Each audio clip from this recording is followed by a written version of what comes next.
Hello strangers and story lovers, and welcome to my lair. Today we are talking about One Dark Window by Rachel Gillig, first book in the Shepherd King saga. As usual, I will start off with a spoiler-free section where I'll just give my quick thoughts on the book and everything, and then we will get into a spoiler section where I will spoil absolutely everything. But fear not, I will let you know when to jump off the video if you want to save yourself the surprise of the story. But as I mentioned, first things first, let's get into the spoiler-free zone. Elspeth Spindle needs more than luck to stay safe in the eerie, mist-locked kingdom of Blunder. She needs a monster. She calls him the Nightmare, an ancient, mercurial spirit trapped in her head. He protects her. He keeps her secrets. But nothing comes for free, especially magic. When Elspeth meets a mysterious highwayman on the forest road, she is thrust into a world of shadow and deception. Together, they embark on a dangerous quest to cure the town of Blunder from the dark magic infecting it. As the stakes heighten and their undeniable attraction intensify, Elspeth is forced to face her darkest secret yet. The nightmare is slowly, darkly, taking over her mind, and she might not be able to stop him. So this is more or less a kingdom where ancient magic has been banned, but people can still get an infection that allows them to develop magic powers. But not only is there a price to pay for the magic that these people can use, but as mentioned earlier, it's also been banned in the kingdom, so it's illegal and punishable by death. But an old king called the Shepherd King created what are basically called Providence cards. They are a set of cards that hold their own magic, and these are basically the only form of magic that is allowed. And our main character, Elspeth, is such a person who has been infected and has developed magic of her own. And her magic is in the form of the monster in her head that is called the Nightmare, after one of the Providence cards. So, did I like One Dark Window? It was alright. I just kind of really struggled to get into the story at first. Mostly, it's first person, which I hate. I find that it just gives a really whiny tone to most stories that I read that are in first person. And I feel like you really need to have a very compelling character to make it work. Which is not the case here, as far as I'm concerned. Elspeth is not the worst character ever, but damn, she got on my nerves. She has this thing where she just really holds on to her secrets to a ridiculous level, while expecting everyone she meets to just completely reveal their darkest secrets to her. For no reason. She just demands they spill the bean on everything the moment she meets them. I mean, one character specifically, but yeah. It's literally how could you keep this a secret from me when we've met 2 hours ago? How do you expect me to trust you? How could you try and uncover my secrets? How do you expect me to trust you? The double standards with her, honestly, is just completely wild. She honestly gave me whiplash with how violently she made me roll my eyes, and I think my contribution to gas emission has doubled with just how many times I was just puffing air out of my nostrils. Very frustrating character. But the book still has some positives, so let's start with that. First of all, Elm. I loved Elm as a character. He's the second prince of the kingdom, and honestly at first I wasn't really expecting to like him this much, or to find him interesting at all, but he is very interesting and intriguing, and also very funny. I also wasn't expecting him to end up with the role that he ended up having in the story, and when I realized what he was really doing, I was immediately quite surprised and intrigued by him. And he just remains very compelling and intriguing throughout the whole story. I just got the impression that his loyalty is very hard-earned, but once you do get it, it's just unwavering. and he can be very sweet with the people he does care about. I liked a lot of his lines. He was pretty much guaranteed to get a laugh out of me every time he opened his mouth. And I also liked the fact that he was one of the only characters who was basically calling Elspeth out on her BS. He had this kind of cheeky, no-nonsense attitude that I really liked about him. Second thing that I really liked was the concept of the nightmare. So the nightmare is this monster that's trapped into Elspeth's head and just kind of both protects her and threatens her at the same time. It's pretty cool. It's basically like her guardian angel that you don't really know if he's like a good or a bad omen. Like, is he a danger to her? Is he good to her? A little bit of both. It made the story very interesting and intriguing, and it really much kept me on my toes throughout, just trying to figure out where he stood. And I think if I had liked Elspeth more as a character, it would have just been this insanely compelling dynamic.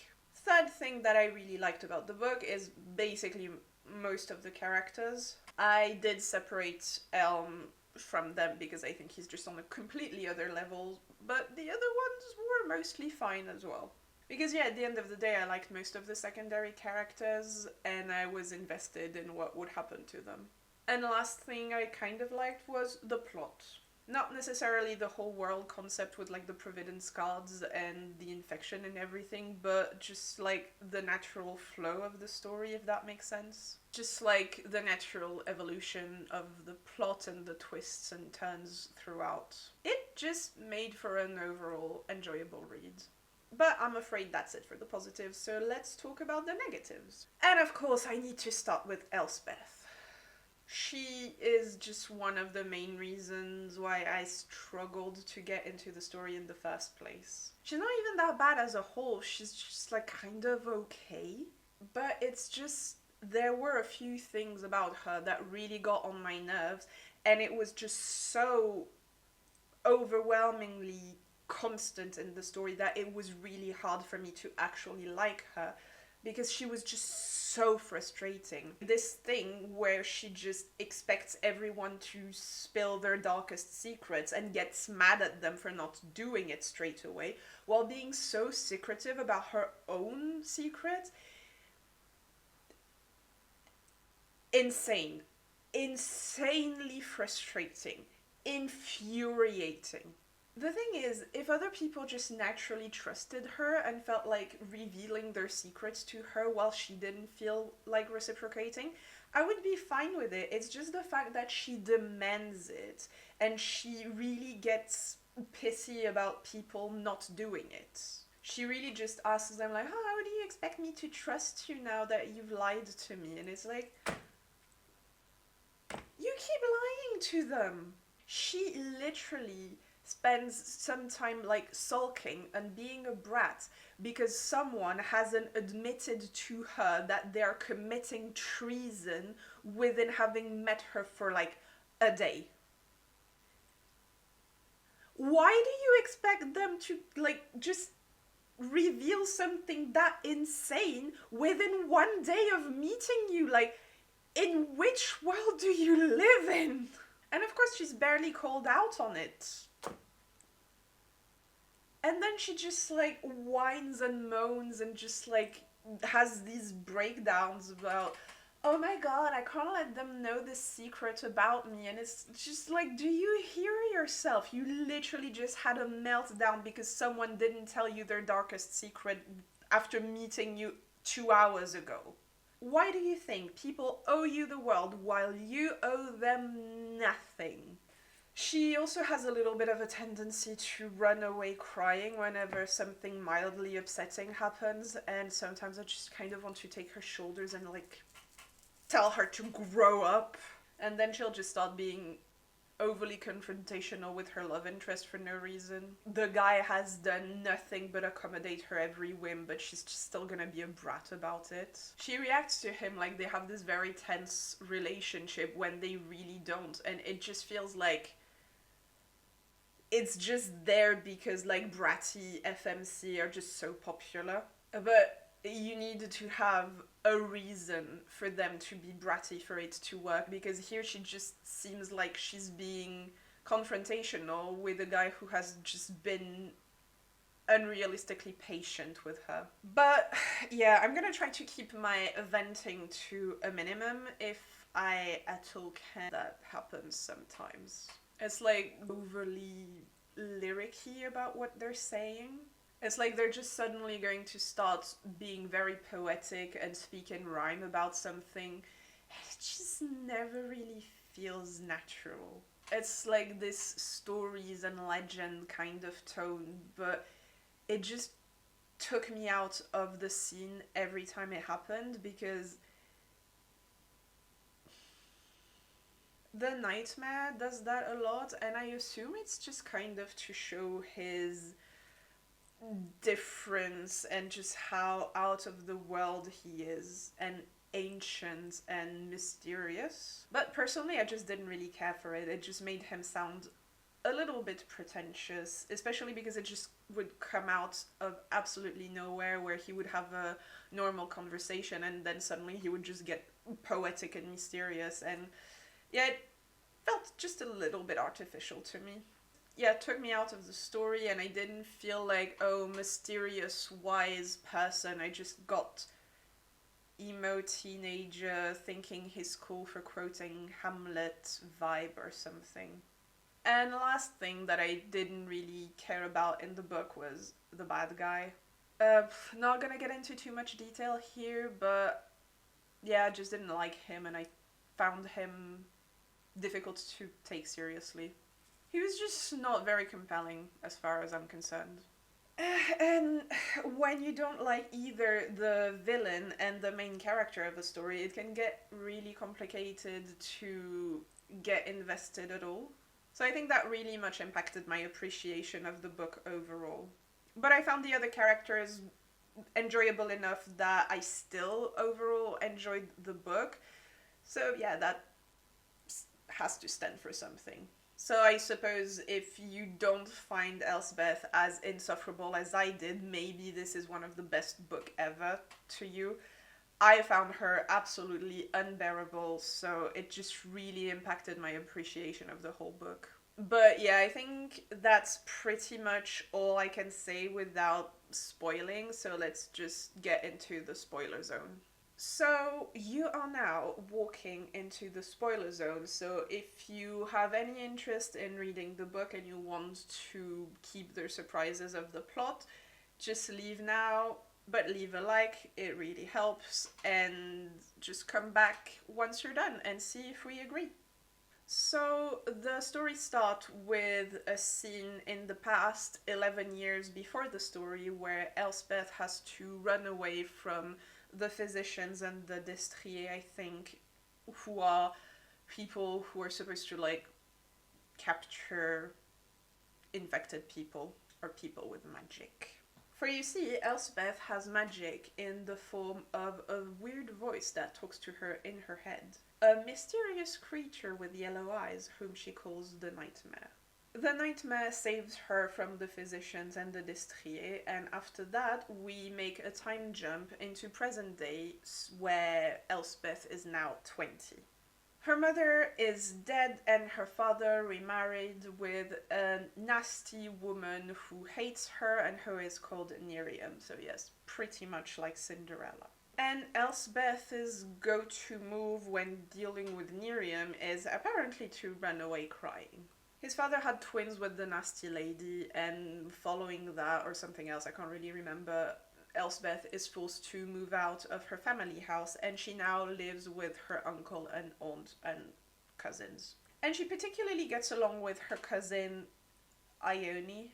I think that's how you pronounce her name, but I'm not sure.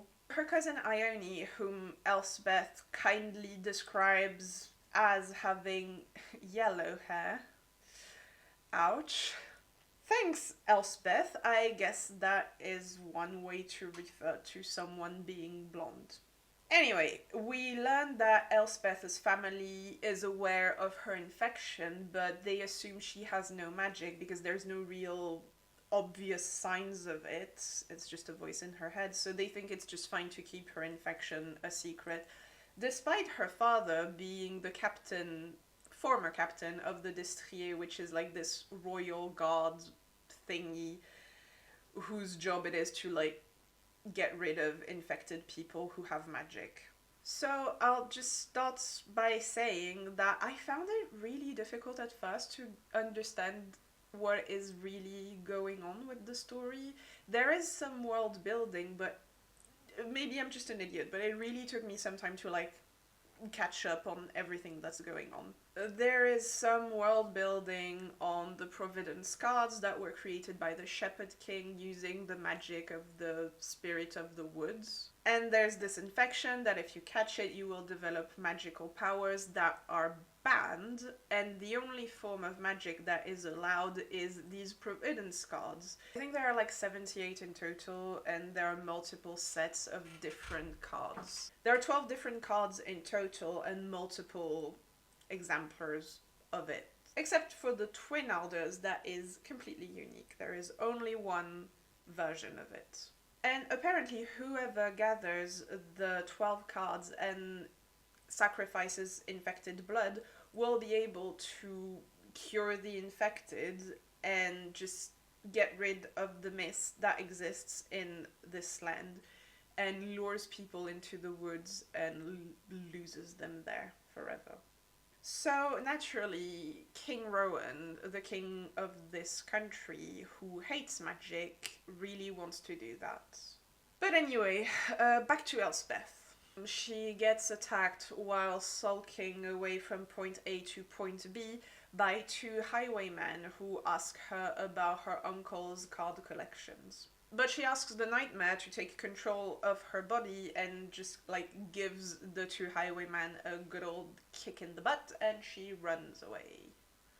Which is actually one of the times where I approve of this move. After that, her and her family show up to some court event that she just hasn't really showed up for in years. Her uncle, whose finances aren't going too well, decides to try and trade his nightmare card, which is the card that Elspeth got her nightmare from. Like one day she touched it and he just like popped into her head. So anyway, her uncle decides to trade his nightmare card for some advantages in the courts and with the king.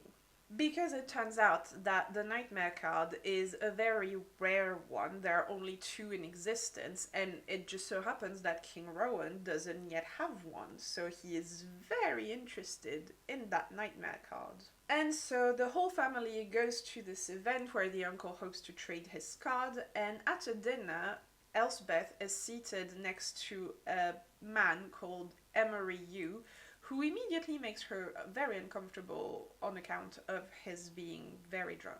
When she tries to excuse herself from his company, he offers to accompany her to her room, and on the way he creeps her out even more when he grabs her arm and tells her that when he looks at her he sees a monster with yellow eyes. Elspeth is horrified, but luckily for her, a mysterious, charismatic and sexy man comes to her rescue.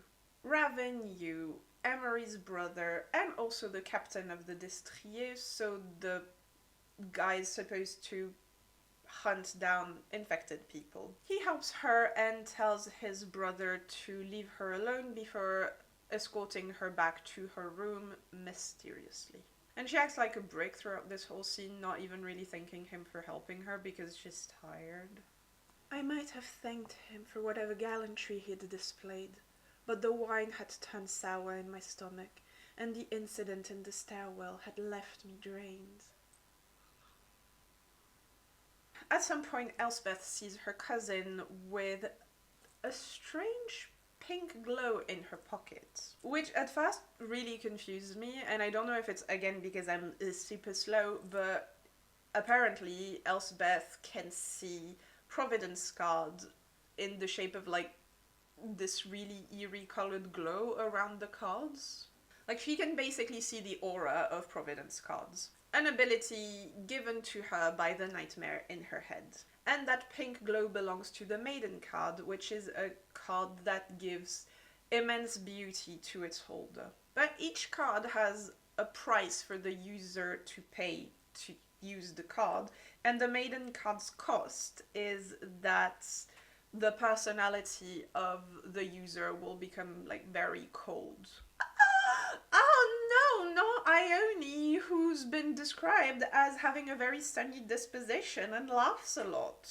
Moreover, it sounds like one of the trade-off the uncle did in exchange of the nightmare card is that Ione will be able to marry Prince Horth, I think that's how it's pronounced, who is the first prince and heir to the throne, who Elspeth swears is like a massive brute. But I've never met the guy and I haven't even heard of any of his brutish actions, so I'm just a bit like, I just can't really agree with her in this scene. I'm just a little bit like lost. Because this actually starts a conflict where Elspeth is just like, oh no, absolutely not, you should not marry the prince and you should not use the maiden card. And Ione is just telling her to back off, and because I don't know anything about the prince other than the fact that Elspeth swears he's a brute, I don't really know whose side to pick. And to be honest, I also just think that it's not that big a deal that they disagree on something, so I'm just there witnessing like this very intense drama and just being like, just ladies, just maybe calm down a little bit. And this is also the scene that solidified for me that I was just not going to be a huge fan of Elspeth. Can't you understand? You are perfect, Ione, just as you are. The gap in your teeth, your voice, too loud in the mornings, the lines next to your eyes when you smile. The maiden will steal those things from you. Jesus, woman! Talk about some backhanded compliments. Why don't you tell her she looks like a horse and smells like a festering fart while you're at it? If I were Ione, I would slap Elspeth right in the face. I have stupid teeth and you can hear me laugh all the way from Mars while you're trying to get your beauty sleep. Is that what you're telling me, Elspeth? Maybe remind her of her yellow hair or so next time. See if that keeps her from using the magic that would help her fix it. Anyway, they have the most non-dramatic argument ever, and yet they're both crying like it's the fallout of the century. And, you know, from Ione's perspective, I kind of get it. Like, her cousin and best friend just told her that she has stupid teeth and has the laugh of a drunken man in a tavern. But from Elspeth's perspective, I'm just like, I mean, come on, let your cousin make her own decisions, maybe? At this point, I just don't really know enough about the prince and the magic of the cards to understand the situation fully. So to me, Elspeth just comes across as a control freak who's just kind of mad that her cousin is going to be prettier than her. And that feeling is just not helped by her very awkward phrasing. And I know what Elspeth is really afraid of in this scene. She just doesn't want her cousin, whom she loves very much, to lose all of her warmth and marry a man that she deems is like an asshole. And she doesn't want her cousin to become like this beautiful empty shell. But again, that's Ione's decision to make. Elspeth, she doesn't exist for you. So yeah, give her your point of view, tell her you're afraid this will happen, but just like respect her will and don't be over dramatic when she decides to make a decision for herself that you are not happy with. And when it comes to the prince being a brute, yeah, Elspeth, I'm sure he is. It sure would have been nice to understand why you feel this way and have a little bit of a glimpse at why he is considered to be such a brute. Because right now all I can see is you being like an entitled, controlling lunatic. But I'm sure he is. Anyway, after that, Elspeth uses her favorite move and runs away crying. Utterly empty. I hardly noticed the thorns that snagged my palms as I stepped off the garden path. I walked deeper into the garden, walked until I ran. I didn't care that I'd gone off the path into the mist. I ran until my heart threatened to burst. Then, at the base of an old poplar tree with sagging branches at the edge of the wood, I wept. Overdramatic much? Genuinely, I feel like the reaction just far outweighs the intensity of the conflict. Elspeth, your cousin, just made a life choice you disagree with. Grow up. Anyway, while she's just there being overdramatic, Ravyn approaches her and asks her what the hell she was doing on the road 15 days ago. And that's when she realizes that he is actually one of the two highwaymen who attacked her and asked her about her uncle's cards. So Elspeth runs away, not crying. Oh, this woman. So he tries to catch up to her and she just starts kicking and screaming, and he's just not being threatening in any way. Like, it's just so clear in this scene that he's just not a threat, and yet she behaves like he's about to gut her. Across from me, Ravyn was calm, his stance non-aggressive, his arms folded across his chest. But yeah, she runs away in horror. So he runs after her and she trips and falls, so he manages to catch up to her and she starts screaming and kicking again. And he tells her that he won't hurt her and that he just wants to talk to her. So she obviously keeps screaming and almost gets the attention of the king and the king's guards that are just like walking a few meters away from them. You know, the king, the man she just absolutely detests, and he's also the man who wants to kill all the people with magic. And she describes him as being basically as much of a brute as his son. And she still considers screaming for their help, instead of just like listening to the guy who told her he just wants to talk and has shown zero signs of aggression. She's so dumb. And I think that's also the moment in the story where Elspeth just completely disappears and gets replaced by her evil clone who is a brat for no reason. I'll just keep calling her Elspeth for convenience, but just be aware that she's just a completely different character from now on. I know, I don't think it's her being just written completely differently for like trope and marketing reasons. It couldn't be. Just you wait for book 2, I think my evil clone theory will be confirmed.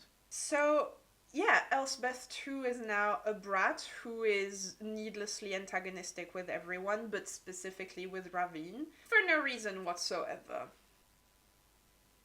Or maybe it's just because the bratty FMC is a popular trope. I couldn't say. But she will still be running away crying from time to time. Fear not. Anyway, Ravyn takes her in a different room somewhere in the castle where we meet some irrelevant characters and Jespyr, Ravyn's sister, and Renelm Rowan, Ravyn's cousin, and also the second prince. And we can call him Elm for short. And he is the best character of the story by far, and no, this is not up for debate. They discover that she is able to see the color of the Providence cards, and they decide that this can be a very useful power, so they just kind of want to test her. Then she's alone in the room with Ravyn while he tests her, and we discover that he actually is in possession of the second Nightmare card. And the Nightmare card apparently has the power to allow its user to read minds. I put my hand on the table and leaned forward without breaking our gaze.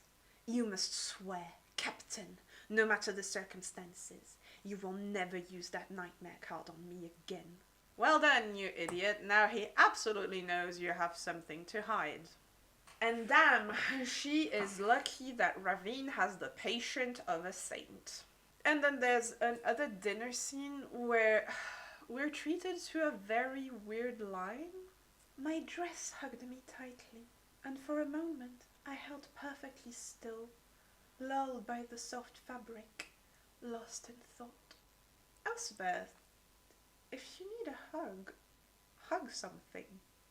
Then after that she gets harassed by a pointless suitor who has the hots for her, and Ravyn saves her again by telling the guy that she's actually sitting at their table.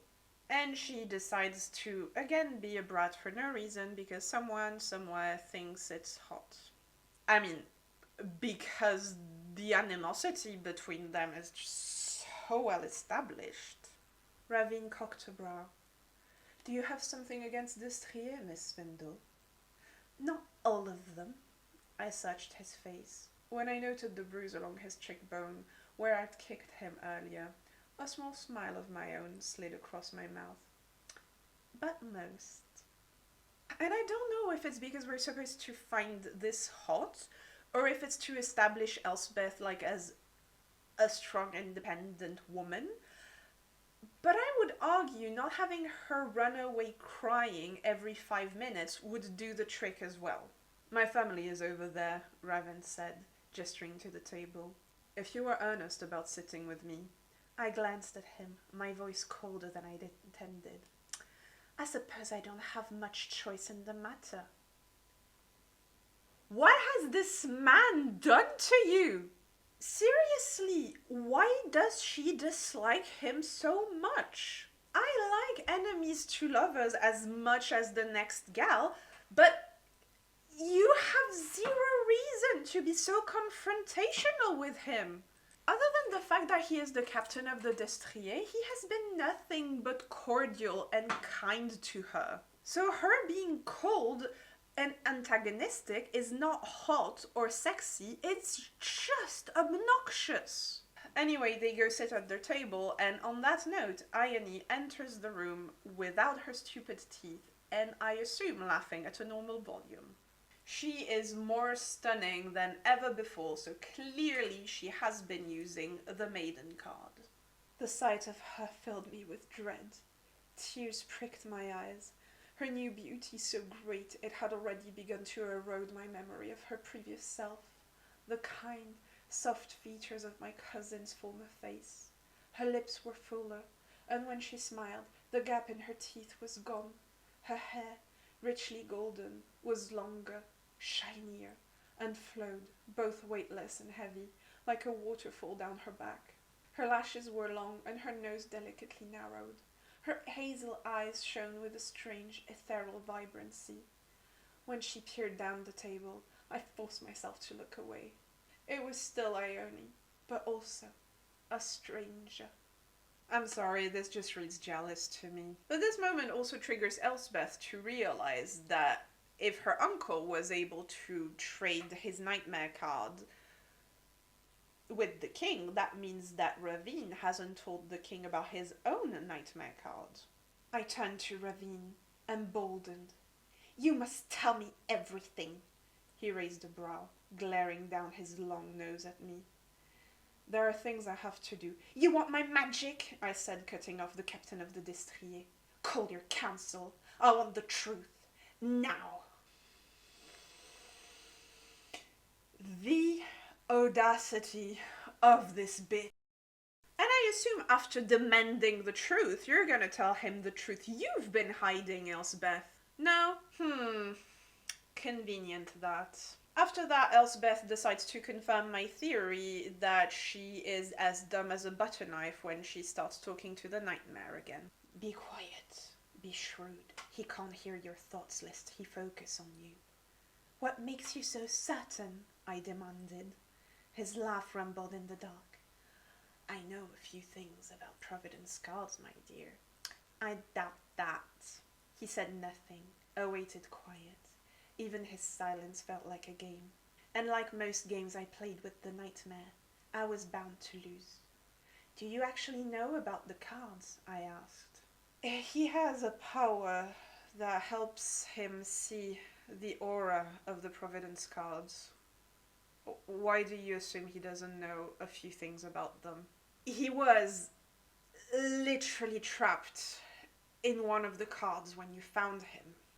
You know, maybe the reason you keep losing the games that you play with him is not because he is incredibly smart. Maybe the issue lies somewhere else.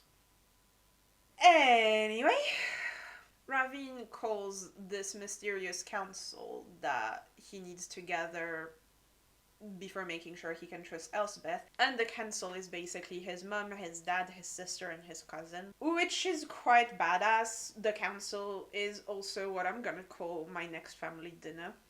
But yeah, they decide that Elspeth has to pass a test before they can decide if she's trustworthy enough for them to tell her the truth of what they're doing. Which she is, of course, horrified by. You mean they won't just tell her the whole truth about their clear betrayal of the crown after just meeting her for a day or two? Before we unravel the truth, we must first see if you are deserving of it, Fenrir continued. Are you willing to submit to our forum, that this council might test your trustworthiness? Ravyn moved behind me. I glared at him over my shoulder. Submit? He crossed his arms over his chest. Is what you wanted, isn't it? Our trust? I wanted answers! And I wanted a night of drunken debauchery, called Elm from the table, the scythe slipping in and out of his long, narrow fingers. Yet I'm back in this broom closet for the second time today. So, if it's not too much trouble, Miss Spindle, have a bloody seat so we might get on with it. Elm! Where have you been all this time?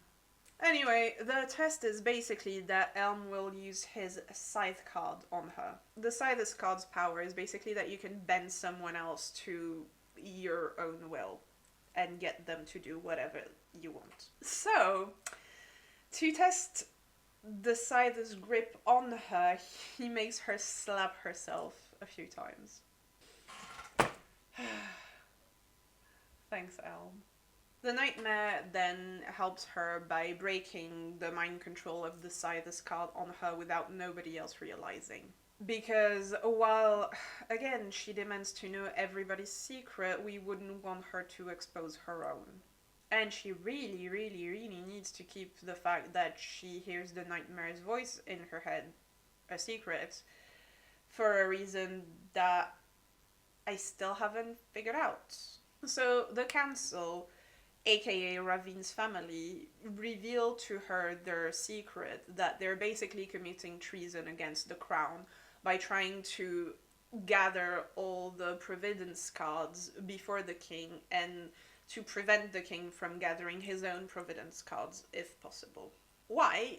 Because to lift this curse that's fallen on the kingdom, the king also needs to sacrifice infected blood, and he is planning on using Emoriu's blood for that, so Ravyn's brother. So of course Emory's family is not too keen on that, and they have a plan on using another man who's in the service of the king to do that. So Elspeth decides to help them in their quests, hoping that will also help her get rid of the nightmare's presence in her head. So now they need an excuse for Elspeth to spend more time with them, and Jespyr, Ravyn's sister, just very naturally suggests that Ravyn and Elspeth pretend to be courting each other. Make no mistake, she's beautiful, only Ravyn's voice cut out. Then, as if the words were bitter in his mouth, if the ruse will help. He heaved a sigh. I'll try, though I doubt I'll be a convincing suitor. I huffed hot air out of my nostrils. Don't do me any favor, I said into the din, as if I would ever deign to court someone like him. I had enough struggles on my own without adding the chore of coaxing a smile out of Ravyn to my list. So, clearly Ravyn has the hots for her and finds it awkward to have to pretend to court her. And Elspeth misunderstands his awkwardness for a dislike of her. Which, a dislike of her would be totally justified on account of the unrealistic levels of brattiness she's displayed towards him so far, but she doesn't seem to think so. And at some point, Elspeth has a conversation with Elm where he reveals that Ravyn is infected too. The poor boy was so excited. He's never met anyone else infected before. Anyone besides his brother, that is. I felt as if 100 bees had flooded my lungs, the wings fluttering in a torrid panic. I struggled to breathe, heat climbing out of my chest and wrapping around my throat. Revenue. Infected. Will you stop overreacting to things? So naturally, Elspeth has to confront him. Another thing that he kept away from her. Her. Elspeth. That he's known at this point for a grand total of 3 days. And still actively lying to him so he doesn't find out about the nightmare. What's the matter? He said. I know what you are, I said, pointing an accusatory finger at the captain's face. The double standards. I can't with this woman. First your nightmare card, then this. I'm getting tired of your lies by omission, Captain. Go to your room, Elspeth. We will not have this conversation again. But I don't trust you, Captain. How could I trust a man who hasn't been forthright with me?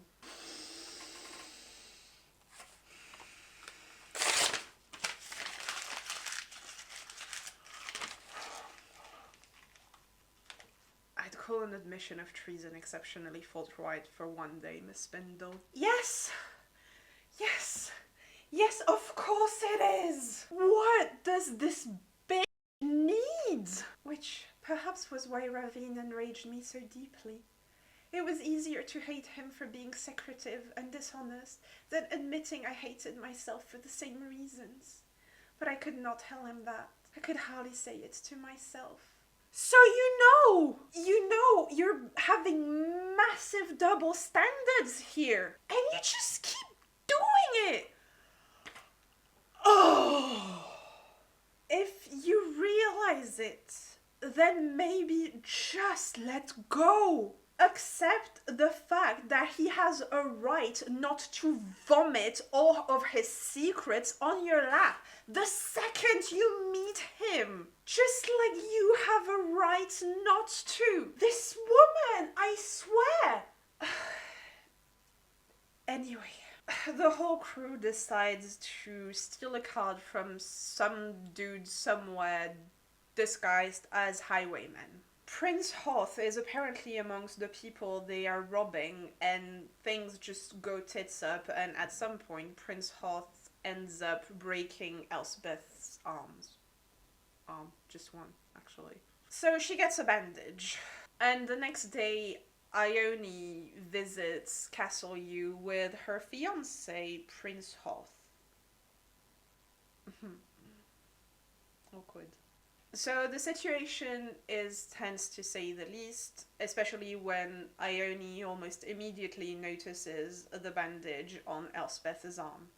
So there's a lot of tension, especially since Ione's been using the Maiden's card, so you don't really know where she stands with her new personality and her being supposed to be like this cold person from now on. So the question just is in the air. Is she going to be betraying Elspeth? So that is pretty cool. And at some point, Prince Hoth notices Elspeth's broken wrist as well, and he remembers that he did break the wrist of one of the highwaymen the previous day on the road. So he is very intrigued, but Ione jumps in and tells him that, oh no, actually, Elspeth and herself went horse riding earlier that day, and that's when Elspeth hurt herself. So, looks like we're still cool with Ione. Later, while making out with Ravyn, because thankfully they don't drag out the pining part of the story. Thank you. So while making out with Ravyn somewhere, Elspeth sees an image, something that she's been dreaming about for the last few nights or something, of a man with yellow eyes in an armor. And that makes her panic, so she, say it with me, runs away. And she discovers that the nightmare is not actually the nightmare, but the Shepherd King himself. I don't see what that changes.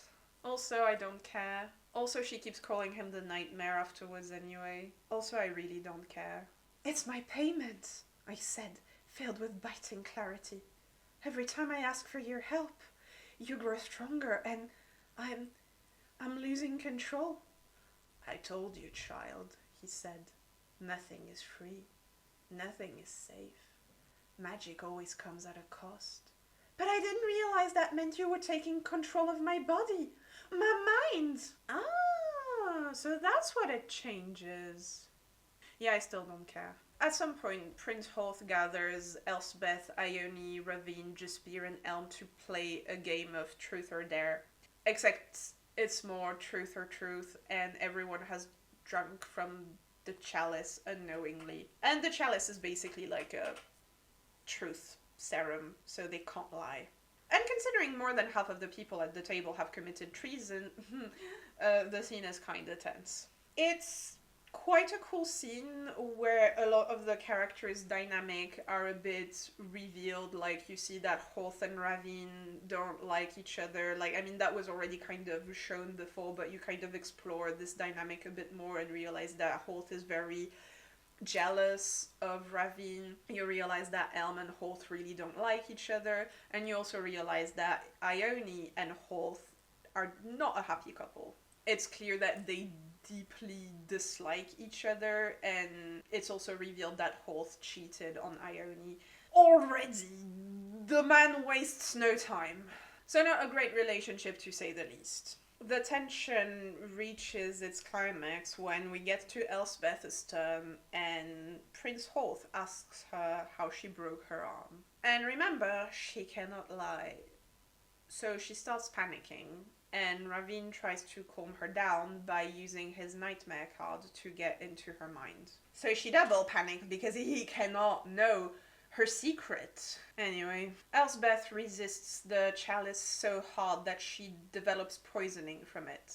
Everyone starts shouting, especially at Hoth, and in the mayhem, Ione just frees Elspeth from the control of the chalice without anyone noticing. And I thought, oh my god, that's so cool. Ione is so cool. Now Elspeth can lie and clear her name. But no, she faints instead. And then when she wakes up, there is a scene between her and her father where her father decides to give her his well card, which is very cool because it's one of the two cards that they were missing along with the Twin Elders. So now they are just at the same amount of card as the king, which means that both parties just need the Twin Elders to complete the deck.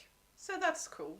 Less cool is that Elspeth's uncle tricks her into getting captured by Prince Hoth, as he wants to use her to force Ravyn to admit his treason.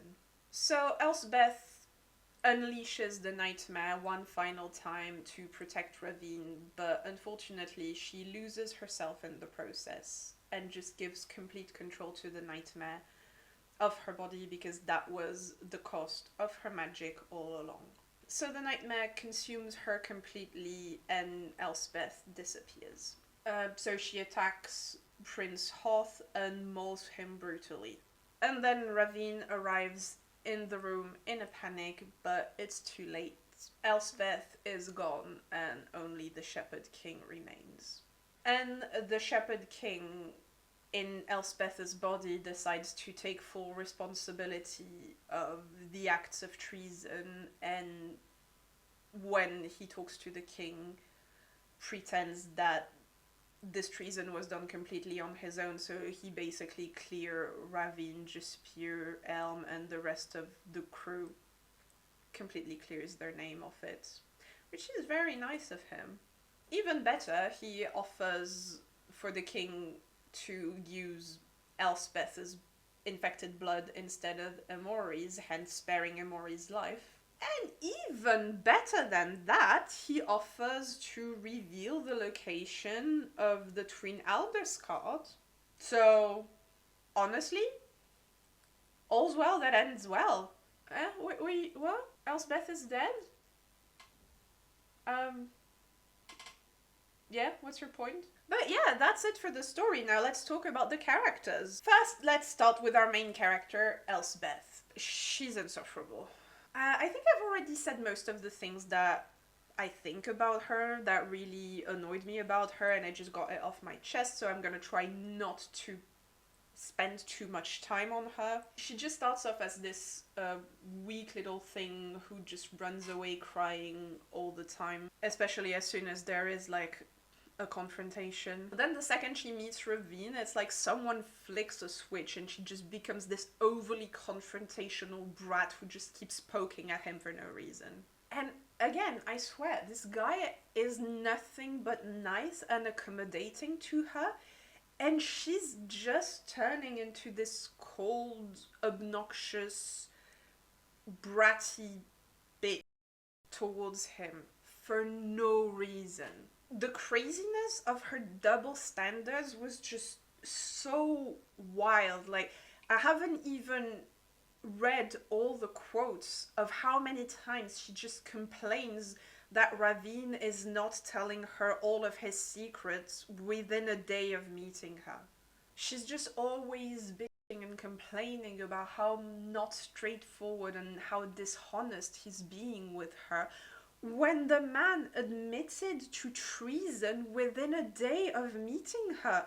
It's just so completely wild to me that she would dare to complain about him being dishonest when he's honest to a fault. The entitlement of this woman just can be seen from the moon. It's wild. She was just so unbelievably annoying, and she gets called out maybe once or twice, but it's just not enough considering how freaking entitled she is. It's like the criticism was at a 3 and I needed it at an 11. Overall, I wouldn't say she's the worst. She had some decent moments. Like, there's one moment where she saves an infected kid and his parents, and she was kind of cool in that scene. But to me, her cool moments are just so outweighed by her crazy entitlement that the rest of her qualities just get dragged down massively because of it. They're just too overwhelming for me to like her. But again, I think I've just said it all when it comes to her. There's just so many times that I can say she's an entitled bitch. So let's just get to Ravyn. I liked Ravyn. He first appears as this mysterious, kind of cold and almost austere man, but he's also shown to be very kind and patient. He's sweet and accommodating and understanding. He really just tries his best to be a good person from the first time you see him in the story, and he just really, really tries hard to accommodate all of Elspeth's whims and needs. But I find that he really suffers from his relationship with Elspeth. She just constantly complains about him and his being too this and not enough of that, and he just like kind of says nothing about it. Like, he's just always so nice and comprehensive, and honestly to a fault. Like, at some point he just needs to call her out because she's being so unreasonable, and in response he's just like yeah, it's just, there's just a point where it feels like he's letting her walk all over him, and that's just not compelling in a relationship.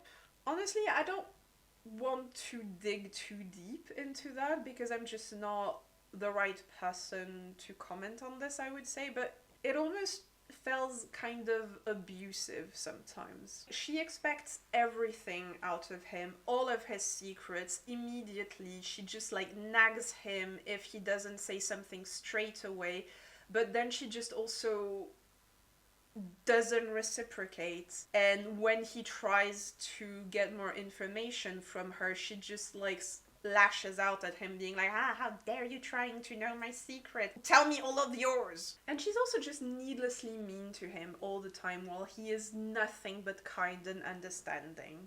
Of all the things I pretend that, he said, his thumb drawing small gentle circles along my waist, courting you has proven the easiest.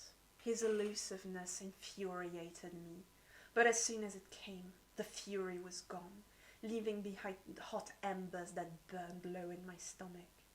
When I slipped away from him, my entire body was warm. I made my way to the castle door. How flattering, he paused a bit. What's your answer? He called after me. I turned. It felt good provoking him, better than it should. Infuriating, isn't it, Captain? Answers given only in house. It's like he's being very sweet to him and confessing to her that pretending to court her is like the easiest thing he's done because he has feelings for her. And her reaction is just to grow cold because he's just not giving her enough to her liking. And there's also another scene where they're playing this truth or truth game with the chalice with like Prince Hoth and everything, where someone asks him, Elspeth asks him, are you still pretending? And he's being very cute and says like, oh, I never was. And then Ione asks Elspeth, oh, are you in love? And Elspeth just refuses to answer because she's like, oh my god, I'm not ready to admit that I'm in love. And so she fights it and she almost gets chalice poisoning because she refuses to say something sweet to Ravyn.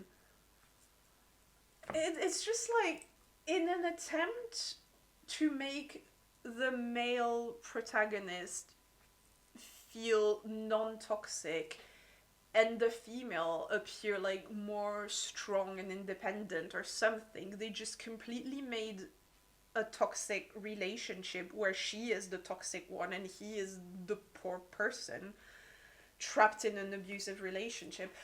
I mean, I'm probably making it worse than it actually is in the story, but honestly, the more I think about it, the more I'm like, no, it's just not right. She is a bit toxic as far as I'm concerned. She expects everything of him, and if he doesn't comply, she just gets really cold and bratty, and she just never really, I guess that's not fair, it's not that she never really gives back what she expects of him, but there's just so many scenes where she just kind of grows hot and cold when he doesn't do exactly what she wants him to do.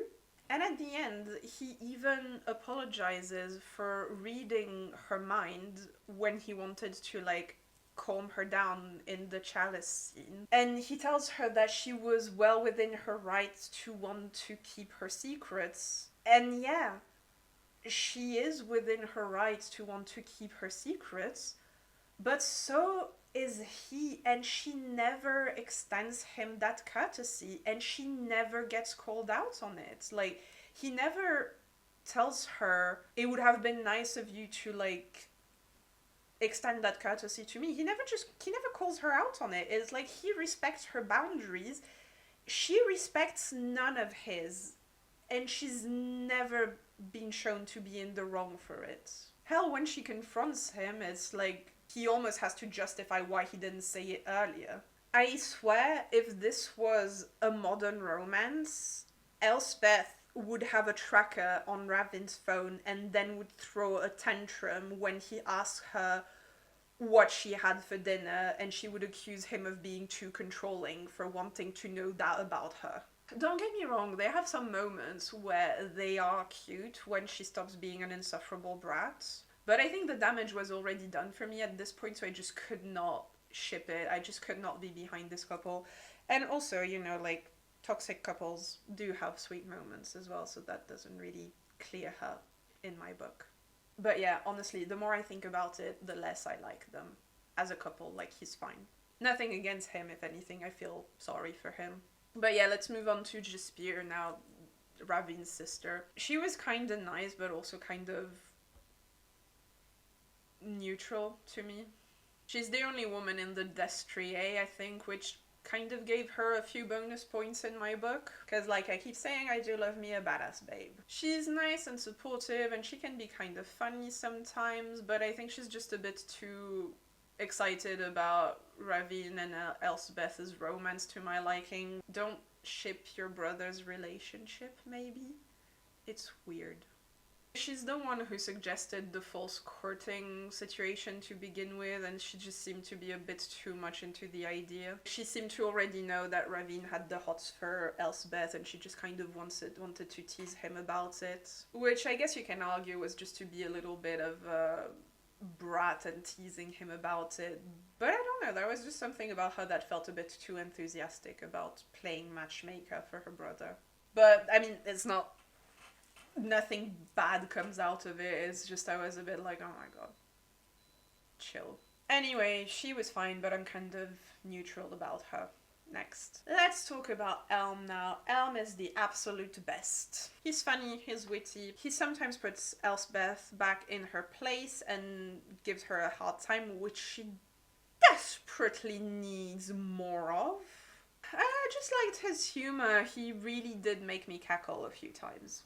I sat like a rock in the saddle, clinging for dear life in the horse's mane. Where do I hold? Try the reins, Elm called. That's the entire point of collecting the deck, Elf muttered behind me.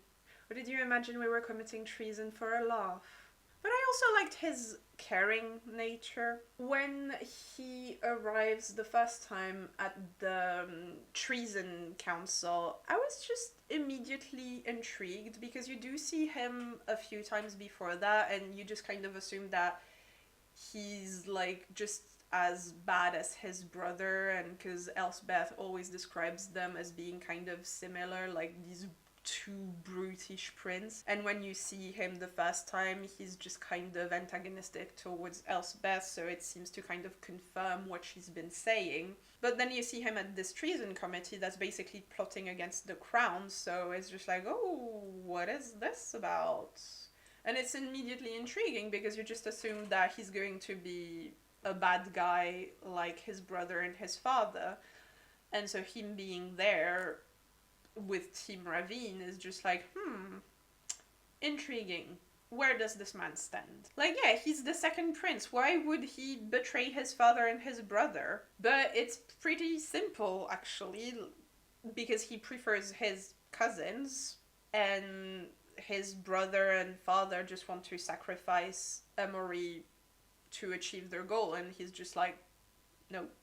So yeah, the moment that I realized that this council goal is basically to save Emory, that was instant bonus point for Elm, because he's basically betraying his father and brother because he realizes what they're doing is just fucked up. And that makes him a very grounded and interesting character to me.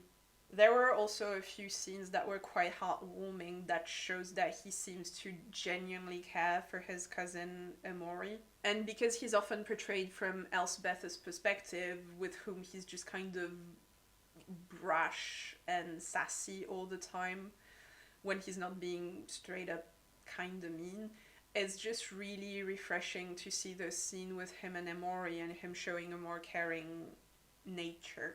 Elm snickered. And now comes the part of the story where Emory reminds us all that my ancestors came and destroyed the Shepherd King's castle, he said, mussing his cousin's hair. So yeah, it just, I think, gives him more depth and make him just a very interesting character. He is also described by Ravyn as being fiercely loyal, which is always a plus in my book.